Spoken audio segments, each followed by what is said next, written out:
Olá galera, bom dia!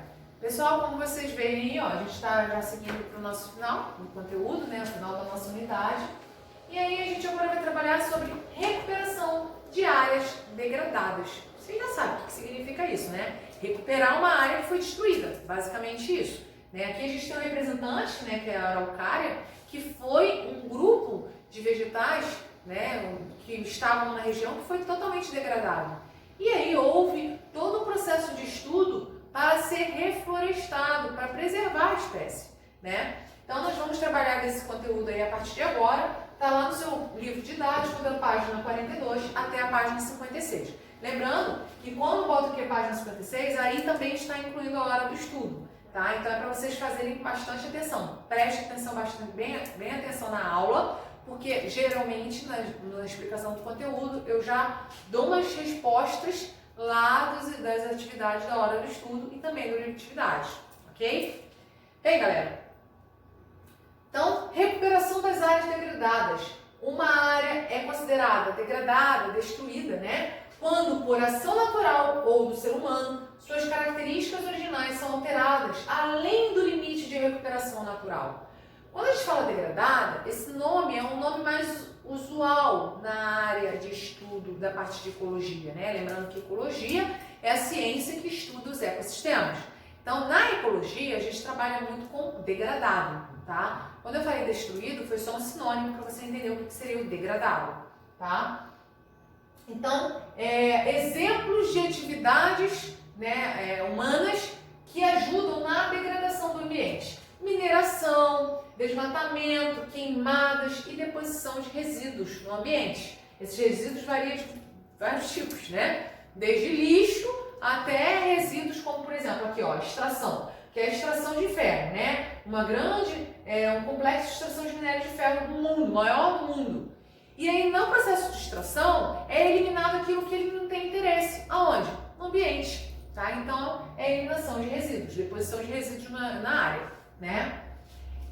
Os ecossistemas, eles podem se recuperar sozinhos de degradações ambientais, mas esse processo leva muito tempo, tá? Esse processo pode levar décadas até séculos, ok?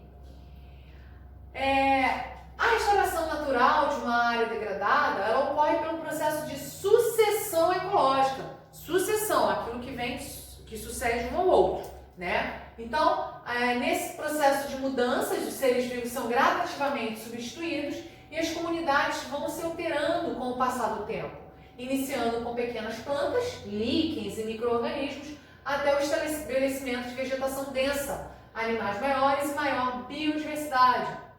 Essa última comunidade é denominada comunidade clímax. Bom, reparem isso daqui. Aqui está a demonstração de uma vegetação. Isso aqui está levando décadas, tá? Aqui, após uma região degradada, após uma região da qual o ser humano veio aqui e destruiu. Lembrando que tem dois tipos, tá? Tem a área degradada e tem a área que não foi degradada, né? Ela passou por um processo, vamos supor, uma erupção vulcânica e ela tem que recomeçar do zero, igual isso aqui. Por isso que a gente classifica como primária e secundária, tá? Nesse caso aqui, se eu for dar um exemplo aqui do ser humano destruiu, deixou tudo desertificado aqui, destruiu e se mandou. Então, o ecossistema ele vai se recuperar sozinho, só que ó, vai levar bastante tempo para que isso aconteça, né? Nesse processo aqui, a gente pode inclusive dizer que é uma sucessão ecológica secundária, já visto que o ser humano destruiu e ele vai recomeçar. Secundária é quando ele recomeça o processo das quais ele foi degradado, tá? Então vamos lá, a área degradada, aí após a primeira etapa do desenvolvimento, né, do local, vai ser o surgimento de líquens e musgos. Próximo passo, com o tempo, né, vai começando a surgir gramíneas, né, gramíneas e pequenos arbustos, né, de pequeno porte. Próxima etapa, matagal com arbustos. Então, já é uma das etapas do processo de evolução da sucessão ecológica. Próximo passo, árvores de médio porte e depois, por final, árvores de grande porte e estabelecimento da fauna. Agora, um detalhe. Aqui vocês veem nessa sucessão ecológica que tem vários tipos de vegetações nesse processo aí de sucessão. Assim como tem vários tipos de vegetação, em cada etapa da sucessão ecológica tem a presença de certa fauna, vamos dizer assim, de certos animais. Tem animais que vivem nesse tipo de vegetação que não vivem nesse.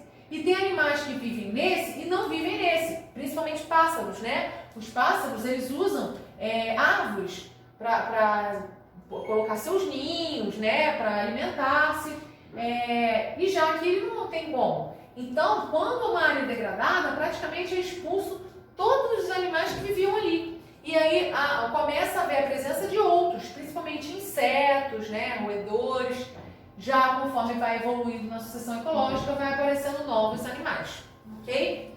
Bem, uma sucessão ecológica chamada de primária quando ocorre em ambientes que nunca foram habitados, conforme eu acabei de falar, dando o exemplo da erupção vulcânica, tá? Como uma rocha vulcânica nua ou uma duna recém-formada, das quais não houve a presença de nada que tenha destruído, tá? Ali está começando do zero, por isso é chamado de sucessão primária, tá? Sucessão ecológica primária. Já uma sucessão ecológica secundária ocorre em locais anteriormente explorados e que foram destruídos por agentes climáticos naturais ou pelas atividades humanas, tá? Agora, nesse processo aqui, gente, conforme eu falei, leva muitos anos para haver a restauração, né? Então, existe um processo dos quais, já que o ser humano destrói, o ser humano também está em busca, em pesquisas, né? Como fazer para ajudar esse processo de sucessão ecológica natural, né? Se, por exemplo, aqui está a área degradada, líquens e musgos. Se aqui ele chegar e fizer o plantio dessas árvores aqui, ele não vai ajudar para que seja mais rápido? Sim. Então, isso aí recebeu um nome, esse processo de estudo e o processo de replantio, tá? Que é o que a gente chama de ecologia da restauração, ok? Qual é o objetivo da ecologia da restauração? Ela busca criar condições favoráveis para que a biodiversidade, lembrando que biodiversidade, significado bio, vida, diversidade, variedade. Então, biodiversidade é variedade de vida, ok? Então, ela busca criar condições favoráveis para que a biodiversidade volte a existir no ambiente, com mais rápido, vamos dizer assim, né? Que não leve tanto tempo para isso. Bem, ecologia da restauração e solução de problemas ambientais.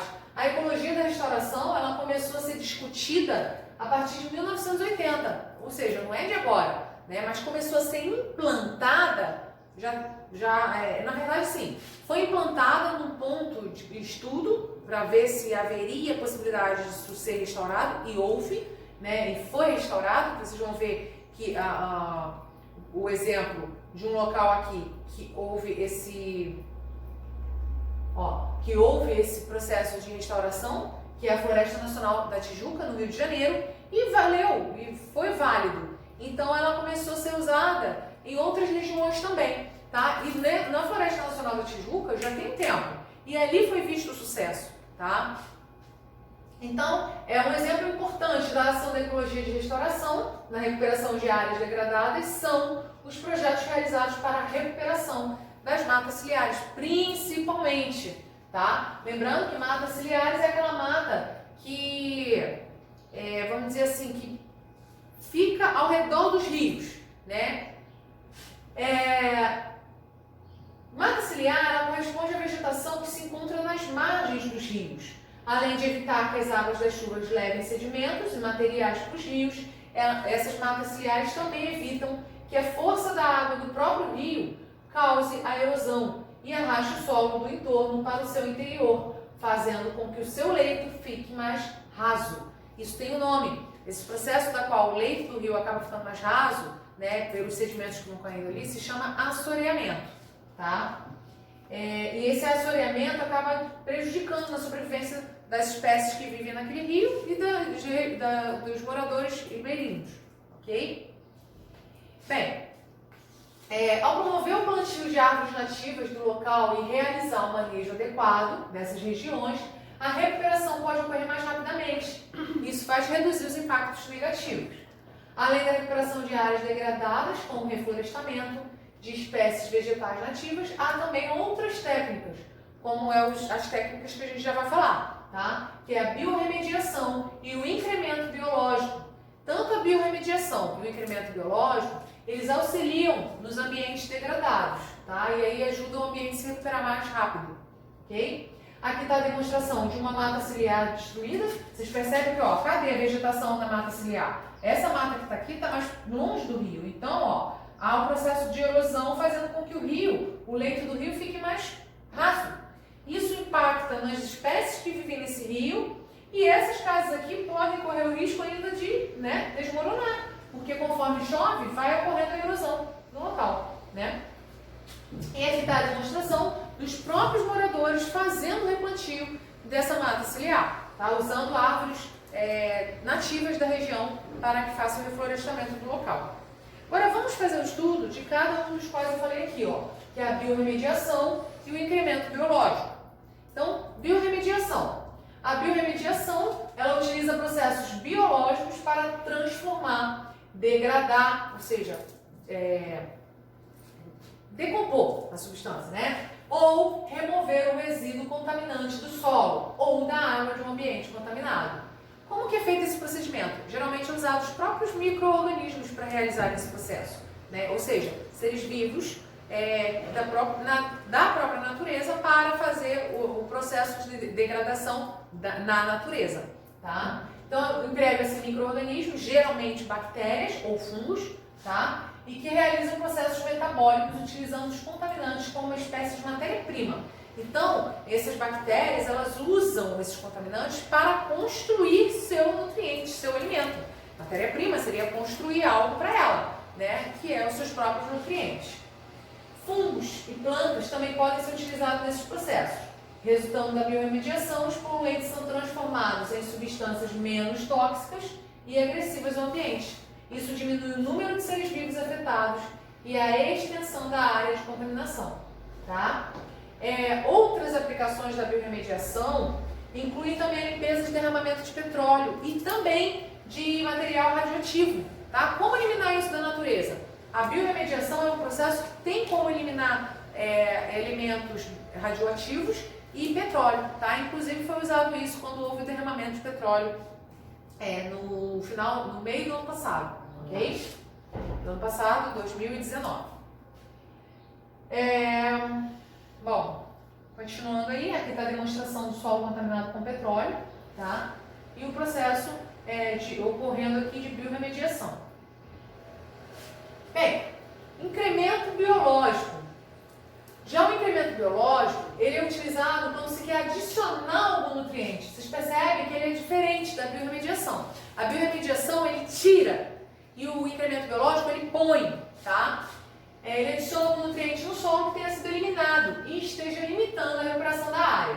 O processo, ele utiliza a ajuda de seres vivos também, por isso que vocês percebem que o bio está sendo utilizado tanto para biorremediação quanto para incremento biológico. Está usando a vida para ajudar no processo de restauração do local, tá? O processo utiliza a ajuda de seres vivos que contribuirão com o incremento de nutrientes essenciais ao solo e para que as sucessões ecológicas possam acontecer, auxiliando o local degradado e retomar características mais próximas das originais. Um exemplo que a gente pode ver, né, inclusive em cultivo, né, na agricultura em geral, né, o rodízio de cultura, né, que eles fazem o rodízio para plante, por exemplo, trabalhado isso já no 6º ano com vocês. Planta alface, couve,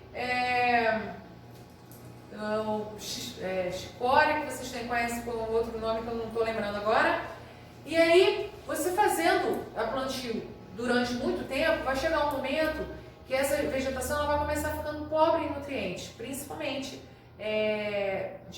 ela precisa de alguns nutrientes que outros vegetais vão repor, que a gente já falou, que são as leguminosas, né? Então, quando existe esse rodízio de cultivo, é exatamente para que um tipo de vegetação acabou tirando do solo, ao passar para o outro e passar o rodízio, passando vegetal, outro tipo de vegetal para ali, ele vai repor o que ele tirou. E aí, a cada vez que ele vai rodando, né, tira um nutriente e repõe o outro. Aí passou para o outro lado, tira um nutriente, repõe o outro. E aí, nesse caso, intercala-se com leguminosas. Aqui está dando um outro exemplo, né? Que é o plantio de espécies que auxiliam na fixação de nitrogênio, além das leguminosas. Sabe que a leguminosa também faz isso, né? Emprega-se plantas que apresentam associações com micro-organismos fixadoras de nitrogênio, soja isso. A leguminosa é um exemplo, e aqui tem outro exemplo também, que é plantas do gênero mimosa, tá? E não deixa de ser do grupo das leguminosas, né? Ela é utilizada para recuperar as áreas degradadas e ela acaba ajudando no processo de reabsorção de nitrogênio no solo, tá? Lembrando que as plantas, ao fazer fotossíntese, elas absorvem o gás carbônico do ar, mas elas precisam de nitrogênio, só que a planta não come. Então, ela precisa de nitrogênio retirado do solo. Se o solo está pobre em nitrogênio, ela vai ter uma deficiência no seu desenvolvimento, ok? Bom, restaurar para quê? Né? Era o que eu acabei de dar o exemplo do Parque Nacional do Tijuca. Restauram-se ecossistemas para que eles voltem a propiciar os mesmos serviços de antes de serem degradados, tais como melhoria na qualidade de água, redução da erosão, alimento para a fauna e refúgio da biodiversidade. Ao você olhar uma imagem dessa, que todos acham bela, né? Isso daqui é tudo reflorestado, isso aqui já foi destruído. Teve uma época que isso aqui estava totalmente destruído, em 1845, tá? Ou seja, há bastante tempo. A partir dessa época aqui que já começou a notar que a destruição do parque, né, que na época não era Parque Nacional, a destruição levou a prejudicar a toda a população, com falta de água, com outros problemas também, e que eles viram que a melhor solução seria o quê? Fazer o processo de replantio, colocar ali o que já tinha antes. Então eles reflorestaram com todas as vegetações nativas da região, tá? Então, desse modo, a reconstrução de ecossistemas degradados tem um grande potencial para aumentar e intensificar o atual sistema de áreas protegidas. Exemplo, a Floresta da Tijuca foi restaurada a partir de 1845 com o objetivo de restabelecer o abastecimento de água no Rio de Janeiro. A melhoria já era notável em 3 anos depois. Olha, 1845, 1848. Em 3 anos de processo de reflorestamento, vocês sabem que a árvore não é plantada já grande, né? Ela é plantada pequenininha. 3 anos seguintes já viu a melhora do local. Lembrando que isso aqui tem uma extensão de quilômetros, tá? Ainda que fosse insuficiente para o tamanho da cidade. Em 1991, a Floresta Nacional da Tijuca foi declarada uma reserva da biosfera pela Unesco. Também, a cidade de Iracemápolis, em São Paulo, restaurou a margem do reservatório de água da cidade após a seca de 1985. A restauração de ecossistemas envolve profissionais graduados de várias áreas e demanda também pessoas para trabalhar nisso, né? Então acaba convocando pessoas que moram na própria região, tá? Pessoas que moram, vocês percebem que pessoas que morariam aqui não é o pessoal que mora no centro, né? Pessoas que ajudariam ali morariam próximas ali. Bom, solução de problemas ambientais. O ideal para uma vida sustentável no nosso planeta seria que nós vivêssemos sem gerar grandes impactos. A gente sabe que por mais que a gente não queira impactar, a gente só em nascer já está impactando, né? Então, podemos melhorar a nossa forma de vida para impactar menos? Podemos. E por que isso não é feito, né? Sem interferir no desenvolvimento de outras espécies, como por exemplo nos animais e nas plantas. A utilização de técnicas agrícolas, o manejo do solo de forma sustentável, permitem a produção de alimentos e protegem também as nascentes. Com menos esgoto e outras substâncias poluentes na água, as espécies de rios e mares ficam mais protegidas. Para reduzir a poluição atmosférica, é necessário evitar queimadas e desmatamentos. Gente, lembrando que isso tudo a gente já trabalhou lá no 6º ano. Isso aqui é uma revisão, só que vocês estão pegando um pouquinho mais a fundo sobre problemas ambientais e como solucioná-los, tá? É necessário evitar queimadas e desmatamentos, inserir filtros em chaminés de fábricas e substituir o uso de combustíveis fósseis, investindo em fontes de energia alternativa, como eólica e solar. Lembrando que energia eólica é energia tirada do movimento pelo vento e solar é energia do sol, tá? Com isso, a biodiversidade também é protegida e as extinções de espécies causadas pelas atividades humanas podem ser reduzidas. Aqui está a demonstração, pessoal, de atitudes do nosso dia a dia que acaba gerando problemas ambientais. Emissão de gases da queima de combustíveis fósseis, desmatamento, A desertificação, que é um problema já ocasionado por um problema climático. Lançamento de esgotos na água, né? Tudo isso pode ser evitado. Só que é uma situação que não envolve só atitude individual, é uma atitude coletiva também, tá? Pessoal, na página 11, não é página 11 não, tá? Isso aqui tá errado, mas lá no seu livro, em Fazendo Ciência, vocês vão observar que ele está pedindo para vocês pegarem lá no seu material de apoio e montar um dominó. Isso aqui faz quem quiser, tá? Fique a critério de cada um. Mas eu peço, isso aqui é opcional, fazer o dominó é opcional, mas responder essas duas questõezinhas é obrigatório, tá? Você pode fazer, anexar, grampear uma folha de caderno, fazendo uma folha de caderno e grampear essa folha de caderno na sua folha onde está fazendo ciência, tá? Vocês percebem que apesar dele estar falando aqui sobre a montagem do dominó, as perguntinhas estão relacionadas ao conteúdo que eu já acabei de explicar, né? Por exemplo, número 1. Como os problemas ambientais estão relacionados com as atividades humanas e a pegada ecológica das cidades e pessoas? Bom, se está tendo um problema ambiental naquela região, naquela cidade, significa, ela pode estar lançando esgotos na água, jogando lixo, em várias formas, né? Isso aumenta a pegada ecológica. Então, vocês vão responder lá na número 1. Número 2, escreva alguns exemplos de atitudes que as pessoas podem tomar em seu cotidiano para reduzir sua pegada ecológica e contribuir para a sustentabilidade. Então você vai falar, professora, olha, eu posso usar energia solar ao invés de usar energia vinda das hidrelétricas, por exemplo, energia elétrica vinda das hidrelétricas. Eu posso separar meu lixo para coleta seletiva, eu posso fazer compostagem do meu lixo orgânico. Tudo isso são exemplos de atitudes que você pode contribuir para a sustentabilidade, ok?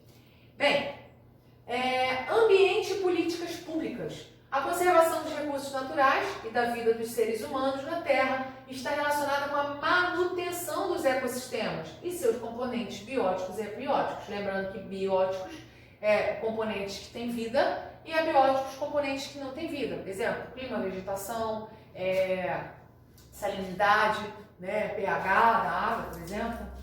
Bom, a retirada da vegetação de uma região, ela pode reduzir a formação de chuvas, secar nascentes e diminuir a infiltração de água para os lençóis subterrâneos. Fato, né? Agora, muitas ações para combater os problemas ambientais são individuais, mas também há aquelas que são de responsabilidade coletiva, conforme eu acabei de falar.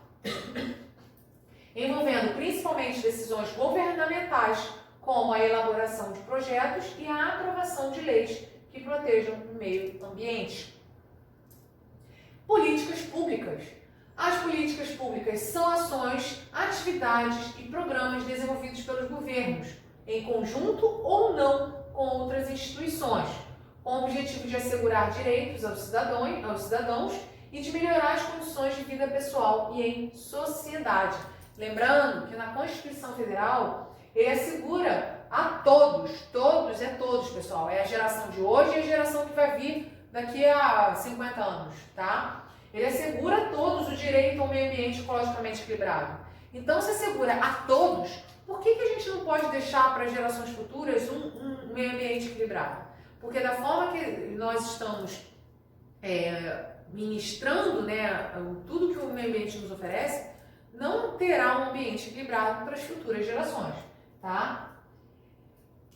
Bem, os governos federal, estadual e municipal têm diferentes responsabilidades nessas políticas que devem propor, como exemplo, a implementação do uso de energias renováveis, como energia eólica e solar, ações para a conservação da biodiversidade, a tomada de decisões econômicas considerando os impactos ambientais, o estabelecimento de unidades de conservação para a proteção ambiental e da biodiversidade, a coleta e a destinação correta dos resíduos sólidos para aterros sanitários e reciclagem, e ações para reduzir a emissão de poluentes pela indústria.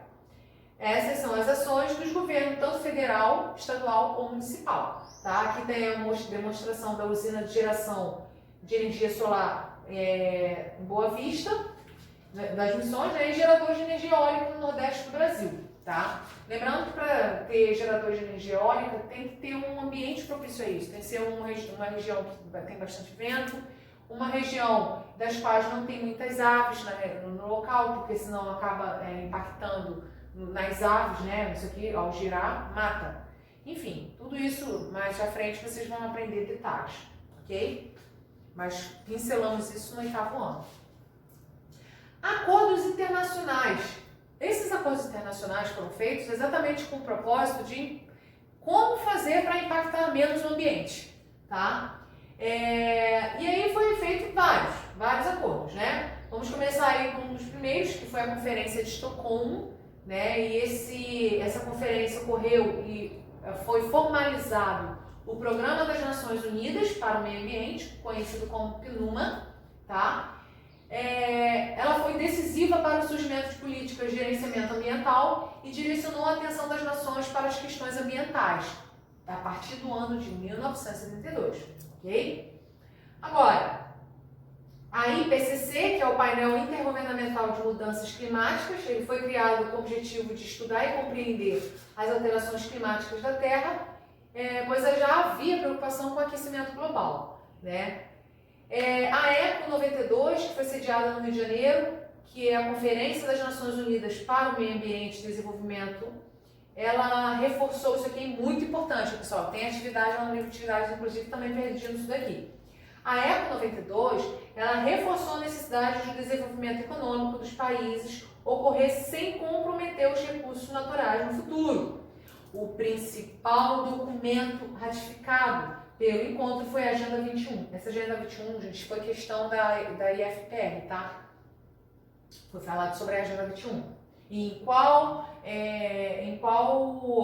acordo foi realizado que houve o surgimento da Agenda 21, tá? Ela colocou no papel uma série de políticas e ações que tinham como eixo o compromisso com a responsabilidade ambiental. Foi também o Protocolo de Kyoto, tá? Que foi em 1997, e ele tinha o objetivo de reduzir as emissões de gases de efeito estufa pelas nações e estabelecer parâmetros para um desenvolvimento limpo.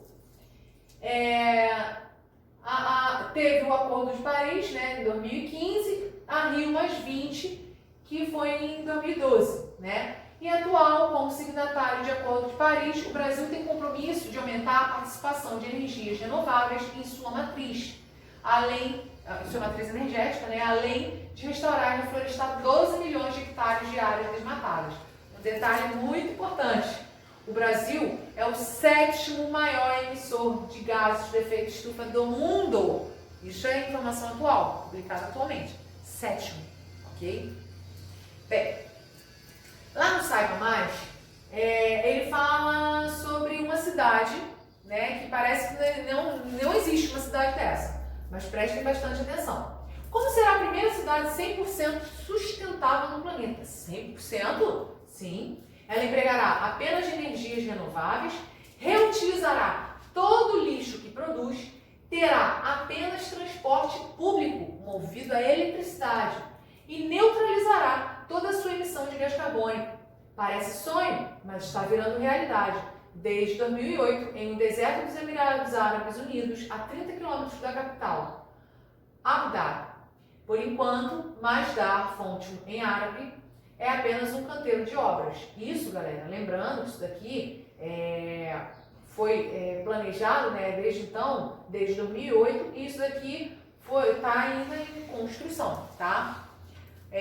Já está em avanço, já tem algumas coisas sendo executadas. Quem tiver interesse de dar uma pesquisada sobre a cidade, é bem interessante, ok? E uma coisa muito legal que eu acho interessante de tratar aqui com vocês é sobre o nosso corredor ecológico, que inclusive estão querendo implantar na nossa PR aqui, né, indo para as praias, porque eles estão querendo duplicar a estrada. Só que o problema que isso vai impactar no ambiente é muito grande. Por quê? Mais um ambiente impactado, eles estão querendo fazer o trajeto, né, cortando aqui a Serra do Mar. Então isso tudo, para não impactar, eles estão fazendo estudos de implantar o corredor ecológico, tá? O que seria corredor ecológico? Bem, corredor ecológico, imagine um corredor entre uma vegetação de um lado e uma vegetação de outro, né? Mais ou menos isso. Imagine que você é um sapo e vive em um pântano. Aí vem o homem e constrói uma rodovia, dividindo o local. Se você tentar passar da sua metade para a outra, o risco de ser atropelado é alto. O resultado é que a estrada, apesar de quase não alterar a área total, criou 2 pântanos isolados. Há muito tempo, os ecólogos observaram que quando o tamanho de um ecossistema é reduzido, ele se torna mais frágil e corre um risco maior de se desestabilizar. Há muitas razões, para isso, como uma diminuição da população capaz de trocar genes entre si, que é o fluxo gênico que a gente já falou na unidade passada. É o caso do nosso sapo do pântano, que agora só pode se casar com a metade das fêmeas e que tinha acesso antes da infeliz estrada. Para reduzir o impacto ambiental de projetos como esse, há muitos anos se sugere a construção de um corredor entre as duas metades do ecossistema original. No caso, haveria uma ponte para que a estrada passasse por cima e animais por baixo, ou vice-versa. Então vocês percebem que aqui a ponte está mais abaixo e o corredor está na mesma altura da mata. Tá vendo? A construção, a estrada abaixo e o corredor na mesma altura da mata. Tem um ponto positivo e tem os pontos negativos, Você percebe que tem animais que vivem nessa região que está mais com a mata mais densa e tem animais que vivem nessa mata mais densa e não vão passar por aqui porque o sol é escaldante, Essa daqui já está mais natural, Aqui em cima aqui ainda está em processo de crescimento, o processo de sucessão ecológica. Aqui não, aqui já está no crescimento, então o animal passa aqui naturalmente, Os animais em geral. Então esse resultado é importante para o manejo de regiões, onde a agricultura substitui grandes extensões de floresta nativa. Os corredores podem ser as matas preservadas na beira dos rios, que unem as áreas de preservação ao corredores de florestas. Investimentos como esses são um caso típico de que 2 a 2 são 5. 2 áreas conectadas valem mais que as mesmas áreas isoladas, ok? Então vocês vão responder essas 2 questões que está trabalhando em cima do conteúdo, em cima do texto, A interpretação de texto, a resposta que vai estar em cima do texto. De que maneira os corredores ecológicos atuam para evitar a redução da biodiversidade? Acabamos de falar aqui, Ele permite que essas espécies de animais, elas se desloquem de um lado para o outro, Fazendo com que suas populações tenham contato, garantindo assim o fluxo gênico, E como podemos relacionar os corredores ecológicos com problemas de fragmentação dos habitats? Gente, é uma forma de ligar essas 2 áreas, esses habitats, Então, vocês vão responder isso daí. Eu gostaria que vocês observassem isso aqui bem importante. No Meet do dia 16 de novembro, eu vou estar fazendo as correções das atividades da página 46, que é o Fazendo Ciência, Que inclusive estava escrito lá página 11, não, é página 46. E das páginas 50 a 56 do seu livro didático. Isso eu vou fazer no Meet do dia 16. No Meet do dia 23, eu vou estar corrigindo as atividades do livro de atividades, da página 22 até a página 28, ok? Fixem bem isso daí, porque eu vou estar corrigindo, não vai falar, professora, mas eu não sabia qual era o livro que você ia corrigir hoje. Tá aqui, bem claro, ok? Então é isso, pessoal. Eu encerro por aqui esse conteúdo, encerro a nossa unidade e encerro o nosso conteúdo do 9º ano, beleza? Então a gente vai se vendo lá no Meet. Fiquem com Deus e até a próxima.